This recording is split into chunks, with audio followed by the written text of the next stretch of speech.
Greenland Greenland Greenland కళ్ళు మూస్తే Greenland, కళ్ళు తెరిస్తే గ్రీన్లాండ్. అగ్రరాజ్యాధినేత తగ్గేదేలే అంటున్నారు. ఆ ల్యాండ్ మాదే, ఆ దేశాన్ని మేం తప్ప ఎవరూ కాపాడలేరంటున్నారు. రోగి కోరుకుందే వైద్యుడిచ్చినట్లు రష్యా కూడా ఆయనకు మద్దతిచ్చి షాక్ ఇచ్చింది. కొద్ది రోజులుగా అమెరికా అధ్యక్షుడి తీరు నానాటికే శృతి మించుతోంది. వెనిజులాతో పాటు గ్రీన్లాండ్ను స్వాధీనం చేసుకోవాలని కలలు కంటున్నారు. అయితే ఆయన నజర్ మరో దేశంపై పడింది. అవి ఎప్పటికైనా అమెరికా భూభాగాలే అంటూ సంకేతాలిచ్చారు. రేర్ ఎర్త్ మినరల్స్ లభ్యతే గ్రీన్లాండ్ శాపమైందా? అరుదైన లోహాలు అక్కడ పుష్కలంగా ఉన్నాయా? రక్షకుడే భక్షకుడైనట్లుగా ట్రంప్ వ్యవహరిస్తున్నారా? భవిష్యత్తులో నాటో ఉనికి ప్రశ్నార్థకం కానుందా? అమెరికాపై యూరోపియన్ యూనియన్ ఆంక్షలు విధించాల్సిన టైం వచ్చిందా? ప్రపంచ యవనికపై ట్రంప్ మార్క్ కనిపిస్తోందా? తుగ్లక్ తరహా పాలన నడుస్తోందా? గ్రీన్లాండ్ సొంతమే లక్ష్యమన్న ట్రంప్. అమెరికా అధ్యక్షుడికి జై కొట్టిన పుతిన్. అగ్రరాజ్య అధినేతలిద్దరూ ఒక్కటేనా? రాజకీయాల్లో శాశ్వత మిత్రులు ఉండరు, శాశ్వత శత్రువులు ఉండరు. కొద్ది రోజులుగా జరుగుతున్న పరిణామాలను చూస్తుంటే అవునని అనిపిస్తోంది. అందరూ అగ్రరాజ్యాధినేత తీరుపై అగ్గి మీద గుగ్గిలమవుతుంటే రష్యా అధ్యక్షుడు మాత్రం ట్రంప్ కరెక్ట్ అంటూ స్నేహహస్తం ఇచ్చారు. దీంతో యావత్ ప్రపంచం ఒక్కసారిగా విస్మయానికి గురైపోయింది. గ్రీన్లాండ్ ను ఎలాగైనా చేజిక్కించుకోవాలని చూస్తున్న అమెరికా అధ్యక్షుడు డొనాల్డ్ ట్రంప్ కు ఊహించని మద్దతు లభించింది. రష్యా వ్యతిరేకంగా మాట్లాడే అవకాశం ఉందని అందరూ భావించిన ఆ దేశ అధ్యక్షుడు పుతిన్ మాత్రం యుఎస్కే మద్దతు తెలిపాడు.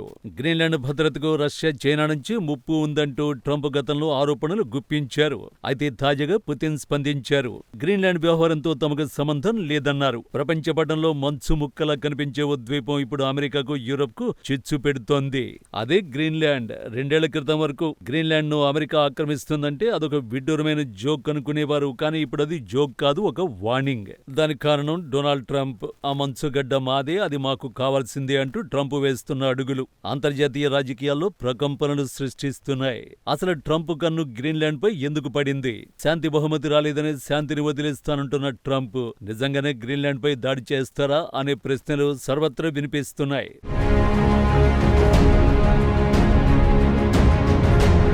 అమెరికా నాటో వ్యూహాత్మక ప్రాంతమై గ్రీన్లాండ్. ఆ విషయంలో మాస్కో శాంతంగానే ఉందనే మెసేజ్ ఇస్తున్నారు పుతిన్.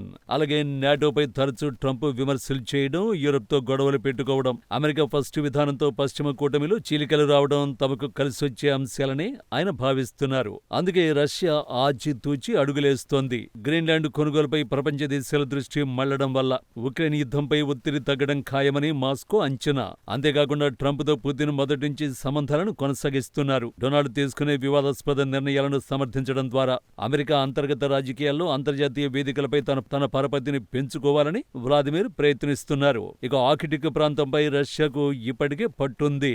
అమెరికా అక్కడ కొత్త ప్రయోగాలు చేయడం వల్ల పరోక్షంగా ప్రాంత ప్రాముఖ్యత పెరగడం తమకు మేలు చేస్తుందని మాస్కో భావిస్తోంది. నిజానికి గ్రీన్లాండ్ ను డెన్మార్క్ ఎప్పుడూ కాలనీగా చూస్తోంది. ఏం జరిగినా గ్రీన్లాండ్ ఎపిసోడ్ తమకు అనవసరం అంటోంది రష్యా.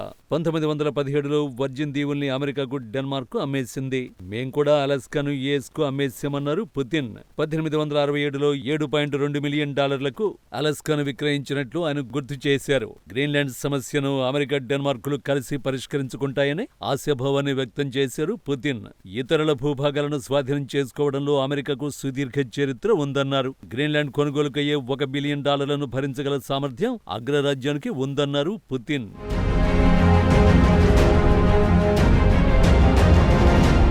రెండో ప్రపంచ యుద్ధంలో 6 గంటల్లో డెన్మార్క్ జర్మనీ వశమైపోయింది. 1940లో డెన్మార్క్పై జర్మనీ దండెత్తి ఆ దేశాన్ని ఆక్రమించుకుంది. దీంతో నాజీ నియంతృత్వంలోకి డెన్మార్క్ వెళ్లిపోయింది. గ్రీన్లాండ్ అప్పటికే డెన్మార్క్ రాజ్యంలో భాగంగా ఉంది. డెన్మార్క్ను నాజీలు సొంతం చేసుకోవడంతో గ్రీన్లాండ్ జర్మనీ సొంతమవుతుందని అమెరికా తీవ్ర ఆందోళనకు గురైంది.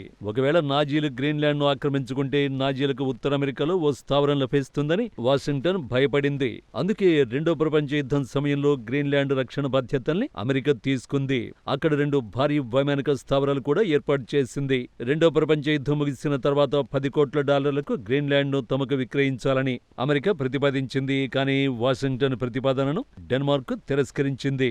అయితే ట్రంప్ తన వంకర వాదనలో అమెరికాకు అప్పటికే గ్రీన్లాండ్పై హక్కు ఉందంటున్నాడు. తామే డెన్మార్క్కి ఇచ్చేశామని చెప్పుకుంటున్నారు. ట్రంప్ వార్నింగ్స్ తో గ్రీన్లాండ్ వణికిపోతోంది. ట్రంప్ దాడిని ఎదుర్కొనేందుకు సిద్ధమవుతోంది. ప్రజలందరూ దేనికైనా సిద్ధంగా ఉండాలని స్వయంగా గ్రీన్లాండ్ ప్రధాని ఫ్రెడరిక్ నిల్సన్ హెచ్చరించారు.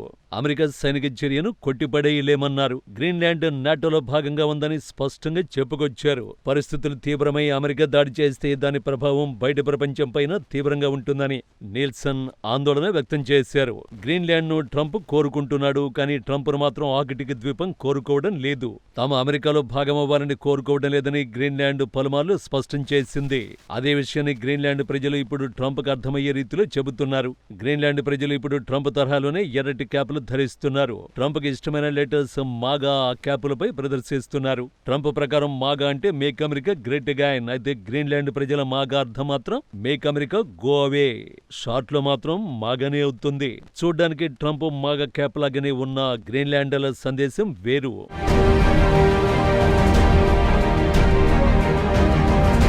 ఇక తమ దేశ సార్వభౌమత్వ అంశాన్ని ఇతరులతో చర్చించాల్సిన అవసరం ఎంతమాత్రం లేదని డెన్మార్క్ మహిళా ప్రధాని మెట్టె ఫ్రెడరిక్సన్ తెగేసి చెప్పారు. పాక్షికంగా డెన్మార్క్ ఏలుబడిలో ఉన్న గ్రీన్లాండ్ ను ఎలాగైనా చేజిక్కించుకుంటామని ఆర్కిటిక్ ప్రాంతంలో భద్రతపై నాటో కూటమి ప్రధాన కార్యదర్శి మార్క్ రుట్టేతో సంప్రదింపులు జరిపామని ట్రంప్ ప్రకటించిన వేళ ఫ్రెడరిక్సన్ ఘాటుగా స్పందించారు.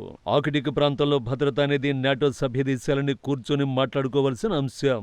నాటో చీఫ్ హోదాలో రుట్టేతో ట్రంప్ మాట్లాడినా ఇబ్బందేం లేదు. కానీ గ్రీన్లాండ్ వంటి మాకు సంబంధించిన సార్వభౌమత్వ అంశాలపై ఎవరు మాట్లాడినా ఊరుకోబోం.